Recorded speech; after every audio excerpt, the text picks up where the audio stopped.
Should the super rich be taxed on their wealth rather than their income? Yes, absolutely. But also, that's not enough. It's also time for countries to finally start dealing with all these foreigners that are coming in to leech off our economies. No, not them, although I'll get back to them. I mean these guys, giant multi-trillion-dollar multinational corporations. See, part of the problem is that the super rich is not a local phenomenon, right? We have a global consumer capitalist system. A global economy means global wealthy elite. So if you're trying to treat the problem locally, you can't really just go after the wealthy people because most of them are outside of your reach. But what isn't is the mechanism by which they make themselves the wealthy elite, or at least the portion of it that they use to take advantage of your economy specifically. You have to get your hands on the money on its way into their pockets. If you wait until they get their grubby little fingers on it, it disappears behind a firewall of accountants and financial lawyers. You know, in 2019, Amazon recorded over £13 billion in UK revenue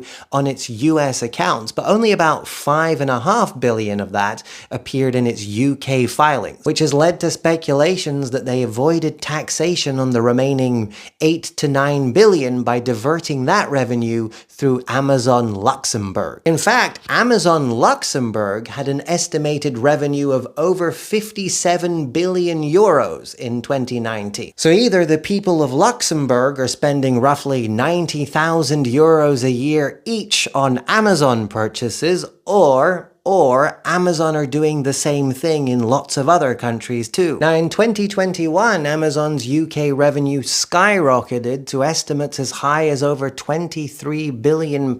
Now, admittedly, I'm finding it hard to get clear and concise numbers here. It depends who you're asking and how they're counting, but I kind of think that's the point, right? To make it hard to unpack. But again, only a small fraction of that was reported through Amazon Services UK, with again the vast majority of it disappearing off to Luxembourg for tax purposes. Now that year their total tax burden was somewhere around £2.7 billion. But it's important to note that a big portion of that is coming from things like national insurance or pay-as-you-earn income tax, which means they deduct that from the salaries of their employees.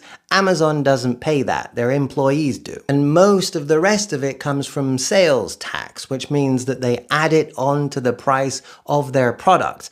Amazon doesn't pay that, the consumer does. You pay that. Now in 2021, they ended up paying a total of £0 in corporation tax, which essentially means they reported £0 worth of taxable profit on somewhere between 17 billion and 23 billion in revenue. One of the ways they accomplished this was by taking advantage of a 130% super deduction, a temporary tax initiative to help companies deal with the strain from the pandemic, which obviously they were already dealing with rather swimmingly by themselves. So essentially they were able to offset profits by taking advantage of a subsidy that paid them for investing in their own infrastructure. Now why on earth during a cost of living crisis, or really any time at all, is the taxpayer paying one of the richest men on earth to help him expand and grow his already monopolistic megacorporation? That doesn't seem like a good system to me. This is why taxing the rich is so complicated. First of all,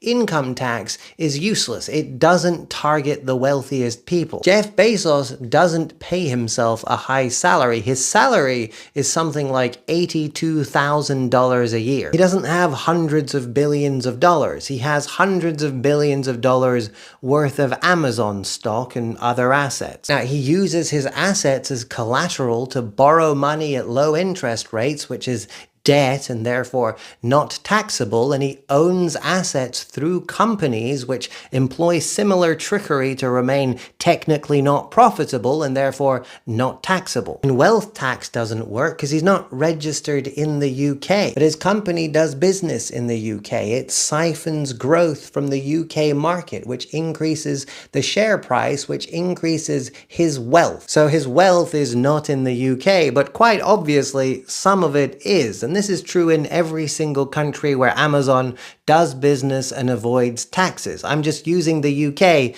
as one example. Now, a lot of people like to justify the special treatment afforded to these global corporate titans as good for the economy because they create jobs, but a lot of the jobs they create are quite literally bad for the economy. At least as long as we're still pretending that what we're doing here is capitalism. So when your system's full of tax avoidance loopholes that are only really accessible to giant corporate behemoths, essentially you're regulating the economy in favor of the super wealthy, right? You've created a system that favors monopolies. That's anti-competition, right? Which is like capitalism's slogan, free and fair competition and all that. Now, when the competition is skewed in favor of the people at the top, what you'll see is increasingly over time, the overall economy will be dominated by fewer and fewer very large companies, which is what we see now. Now, that doesn't just reduce competition in the marketplace, it also reduces competition in the job market. Let's say you're a barista working in a situation where most of the market is being dominated by, I don't know, Costa Coffee and Starbucks. If Starbucks aren't paying you well and they're not treating you well, then the only other option you have is to go apply for a job at Costa Coffee, which means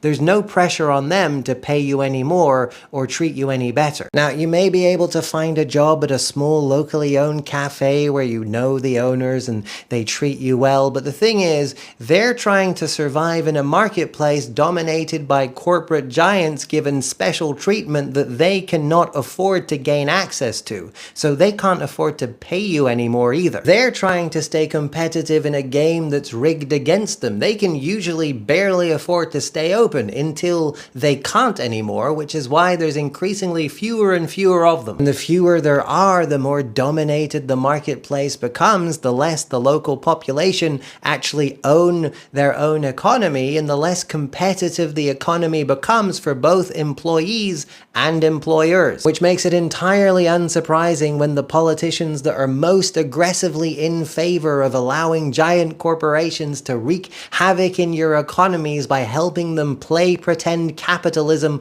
with the training wheels on while everybody else has to work for a living are the same politicians that want you to believe that foreigners and brown people are the reason you can't pay your bills because they're taking your jobs and stealing your benefits. Trust me, the benefits in how your society is structured are a lot more in favor of guys like this than guys like this. See, I told you we'd get back here eventually. Here's my issue with people that complain that you can't talk about immigration without being called racist. Every time there's a conversation about immigration, you derail it by being racist. You want to talk about how scary you think Islam is, or what percentage of school children are non-white.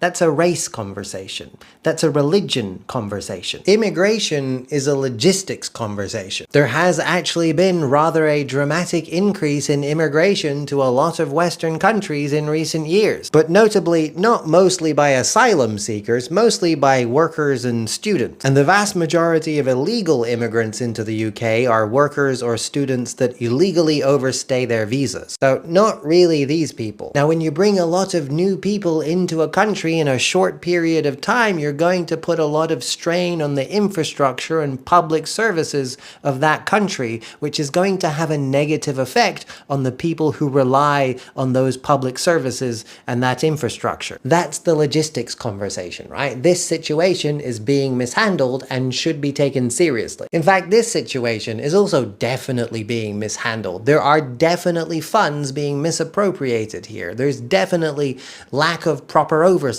as to what's going on here. But to the people that believe that this is the primary issue in an economy attempting to sustain the lives of nearly 70 million people, you are being led by the nose.